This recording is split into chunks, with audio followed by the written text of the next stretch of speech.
रात का समय था। हवाओं में एक अजीब सी बेचैनी थी, जैसे कोई तूफान आने वाला हो।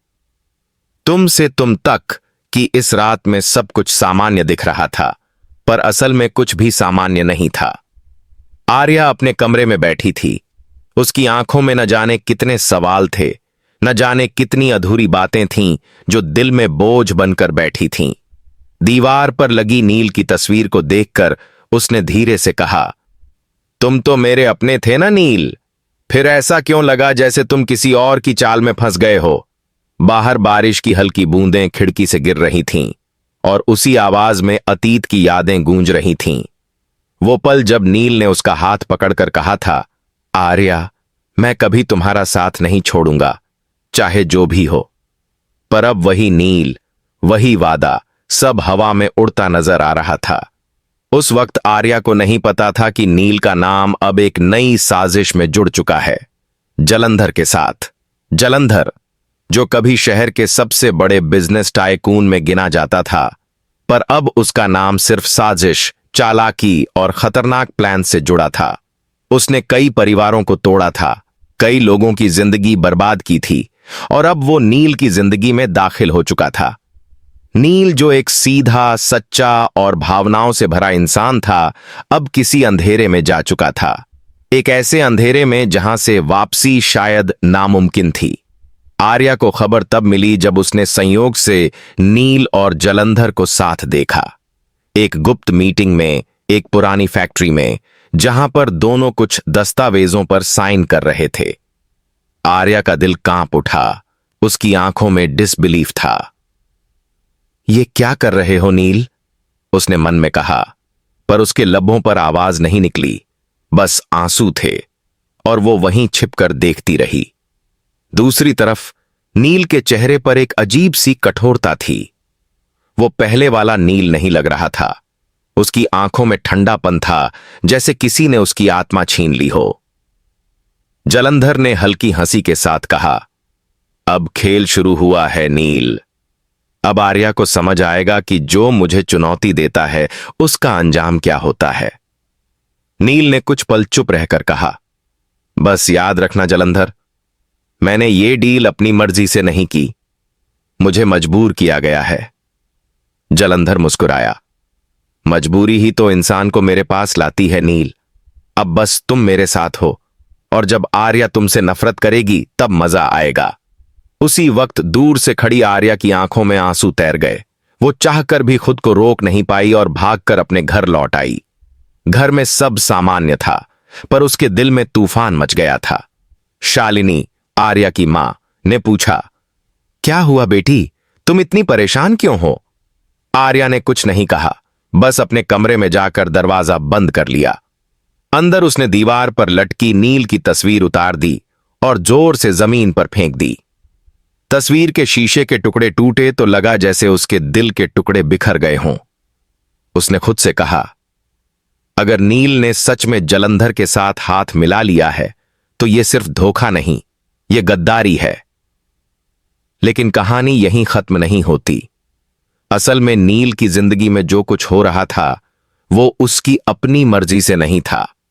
जलंधर के पास एक बड़ा सीक्रेट था, जो अगर बाहर आता तो नील की पूरी दुनिया तबाह हो जाती। नील का छोटा भाई अय्यान, जिसे सब समझते थे कि वो विदेश में पढ़ाई कर रहा है, असल में जलंधर के गिरफ्त में था। जलंधर ने उसे किडनैप कर रखा था और उसी की जान बचाने के लिए नील को उसके साथ हाथ मिलाना पड़ा था। पर आर्या को यह सब नहीं पता था। उसे सिर्फ इतना दिखा कि उसका प्यार अब उसके दुश्मन के साथ है। जलंधर का मकसद सिर्फ बिजनेस नहीं था, वो आर्या से बदला लेना चाहता था, क्योंकि कभी आर्या ने उसके गैर कानूनी प्रोजेक्ट को एक्सपोज कर दिया था। वो चाह रहा था कि अब आर्या की दुनिया ही बिखर जाए, और इसके लिए उसने नील को मोहरा बनाया। उसने कहा, नील, तुम अब आर्या के करीब जाओगे, उसे यकीन दिलाओगे कि तुम उसके खिलाफ नहीं हो, लेकिन अंदर से तुम मेरे लिए काम करोगे, समझे? नील के होंठ कांपे। मैं आर्या को चोट नहीं पहुंचा सकता। जलंधर ने ठंडे स्वर में कहा, तो अपने भाई की मौत के लिए तैयार रहो। और नील को मजबूरन सिर झुकाना पड़ा। आर्या धीरे धीरे खुद को मजबूत दिखाने लगी थी, लेकिन अंदर से वो टूट चुकी थी। उसने ठान लिया कि वो अब नील से जवाब लेगी। अगले दिन वो जलंधर की पार्टी में पहुंची, जहां पूरा शहर मौजूद था। वो खूबसूरत साड़ी में थी, पर उसकी आंखों में आग थी। जैसे ही उसने नील को जलंधर के साथ देखा, उसका गुस्सा फूट पड़ा। सबके सामने उसने कहा, नील, क्या अब यही तुम्हारी सच्चाई है? तुम उसी आदमी के साथ खड़े हो जिसने तुम्हारे घर को बर्बाद किया? सन्नाटा छा गया। जलंधर ने मुस्कुराकर कहा, आर्या, प्यार में हमेशा एक न एक झूठ छिपा होता है। तुम्हें भी अब सच्चाई जाननी होगी। नील कुछ बोल पाता उससे पहले ही जलंधर ने सबके सामने, प्रेस के कैमरों के सामने ऐलान कर दिया, नील अब मेरे पार्टनर हैं और हम दोनों मिलकर आर्या के प्रोजेक्ट को खत्म करने जा रहे हैं। सब दंग रह गए। आर्या की आंखों से आंसू निकल पड़े और उसने बस एक बात कही, आज के बाद मैं तुम्हें कभी माफ नहीं करूंगी। वो वहां से चली गई और नील वहीं खड़ा रह गया, जैसे पत्थर बन गया हो। जलंधर ने उसके कान में फुसफुसाया, शाबाश, अब असली खेल शुरू हुआ है। रात ढल चुकी थी, लेकिन आर्या की दुनिया उजड़ चुकी थी। वो मंदिर के सामने खड़ी होकर बोली, भगवान, अगर ये सब सच है तो मुझे शक्ति देना कि मैं अपने प्यार की गद्दारी का जवाब दे सकूं। हवा तेज चलने लगी। मंदिर की घंटियां बज उठीं, जैसे आसमान भी इस दर्द की गवाही दे रहा हो। उस वक्त आर्या ने कसम खाई, वो अब सिर्फ एक टूटी हुई लड़की नहीं रहेगी, बल्कि वो नील और जलंधर दोनों को उनकी चाल का जवाब देगी। सुबह का उजाला फैला तो शहर की हवा में एक अजीब सी बेचैनी थी, जैसे किसी बड़े तूफान से पहले की खामोशी। रात की घटनाओं ने सबको हिला दिया था। अखबारों में सिर्फ एक ही हेडलाइन थी, आर्या की कंपनी पर नील और जलंधर की संयुक्त वार। हर चैनल पर वही खबर गूंज रही थी, हर गली में वही चर्चा थी। और उसी के बीच आर्या अपने कमरे के शीशे के सामने खड़ी थी, चेहरे पर गुस्सा, दिल में दर्द और आंखों में बदले की आग। उसने अपने बाल बांधते हुए कहा, अब खेल उनके नियमों पर नहीं होगा, अब खेल मेरे नियमों पर चलेगा। उसने अपनी पुरानी फाइलों को उठाया, जिनमें नील और जलंधर की डील से जुड़ी कई पुरानी जानकारी थी। लेकिन उसे नहीं पता था कि जो रास्ता वो अब चुनने जा रही है, वो उसे खुद नील के सच के करीब ले जाएगा। एक ऐसे सच के जो उसके दिल को तोड़ देगा, लेकिन उसकी नजरों में नील की मासूमियत लौटा देगा। उसी वक्त दूसरी तरफ नील अपने कमरे में बैठा था। उसकी आंखों के नीचे नींद का नामो निशान नहीं था। उसने अपने भाई अयान की तस्वीर को देखा और कहा, बस कुछ दिन और सह लेना अयान, मैं तुम्हें जल्द छुड़ा लाऊंगा। पर उसके अंदर का गिल्ट अब उस पर भारी पड़ रहा था। उसने आर्या को बहुत चोट पहुंचाई थी, वो जानता था, लेकिन उसके पास कोई रास्ता नहीं था। तभी दरवाजे पर दस्तक हुई। जलंधर अंदर आया, चेहरे पर वही घमंडी मुस्कान। नील, आज तुम्हारे लिए एक नया काम है, उसने कहा। नील ने बिना उसकी ओर देखे जवाब दिया, अब और क्या चाहिए तुम्हें?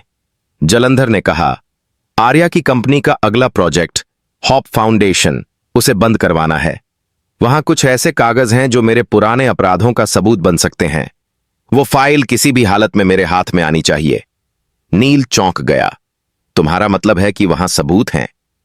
जलंधर ने उसकी आंखों में झांकते हुए कहा, हां, और अगर वो सबूत बाहर आ गए तो न सिर्फ मेरा बल्कि तुम्हारा भी नाम इसमें शामिल होगा। नील ने धीमे स्वर में कहा, मैं आर्या को नुकसान नहीं पहुंचा सकता। जलंधर की आंखें लाल हो गईं। तो अपने भाई की लाश के लिए तैयार रहो। उस एक पल में नील का सब्र टूट गया। उसने मुट्ठी भींच ली और कहा, जलंधर, तुम सोचते हो मैं डर गया हूं, लेकिन अब मैं तुम्हारा खेल तुम्हारे खिलाफ खेलूंगा। जलंधर हंसा, अच्छा तो चलो देख लेते हैं कौन किसे मात देता है। और वो चला गया। नील के दिल में अब एक ही मिशन था, आर्या को सच्चाई बताना और अपने भाई को बचाना। उधर आर्या ने भी अपने अगले कदम की तैयारी शुरू कर दी थी। उसने अपने पुराने दोस्त करण और शालिनी को अपने साथ मिलाया। हमें जलंधर की साजिश का पर्दाफाश करना होगा, उसने कहा। कर्ण ने पूछा, लेकिन कैसे? उसके पास इतनी ताकत है, इतने लोग उसके साथ हैं। आर्या ने आंखों में ज्वाला भरकर कहा, मेरे पास सच्चाई है और सच्चाई सबसे बड़ी ताकत होती है। उसने सबूत जुटाने के लिए उसी फैक्ट्री में जाने का फैसला किया जहां नील और जलंधर की पहली मीटिंग हुई थी। रात का वक्त चुना गया ताकि किसी को शक न हो। जब वो वहां पहुंची, हवा में सीलन थी और दीवारों पर जलंधर के गार्ड्स की परछाइयां। आर्या ने धीरे धीरे कदम बढ़ाए, हर आवाज पर उसका दिल धड़क रहा था। पर जैसे ही उसने अंदर कदम रखा, एक पुराना बॉक्स उसके सामने आया जिस पर लिखा था जालंधर एंटरप्राइजेज कॉन्फिडेंशियल। उसने बॉक्स खोला तो अंदर दस्तावेज थे, जलंधर के सारे फर्जी अकाउंट्स, ब्लैक मनी ट्रांजैक्शन और सबसे बड़ा झटका, अयान की किडनैपिंग की वीडियो। आर्या के हाथ कांपने लगे। वो वीडियो देखकर उसकी सांसें रुक गईं। उसमें अयान बंधा हुआ था और कोई कह रहा था, अगर नील ने डील साइन नहीं की तो इस लड़के की लाश कल सुबह तक नदी में तैरती मिलेगी। आर्या के आंखों से आंसू निकल पड़े। ओह भगवान, इसका मतलब नील ने धोखा नहीं दिया, वो मजबूर था। उस पल उसके दिल का बोझ जैसे हल्का हो गया, लेकिन उसके अंदर बदले की आग और तेज हो गई। उसने कहा, अब खेल खत्म जलंधर, अब तुम्हारा अंत करीब है। वो दस्तावेज लेकर बाहर निकली, लेकिन तभी किसी ने पीछे से उसके सिर पर वार किया। सब कुछ धुंधला हो गया। जब उसकी आंखें खुलीं, वो एक पुरानी हवेली में थी, बंधी हुई अंधेरे कमरे में। सामने जलंधर बैठा था।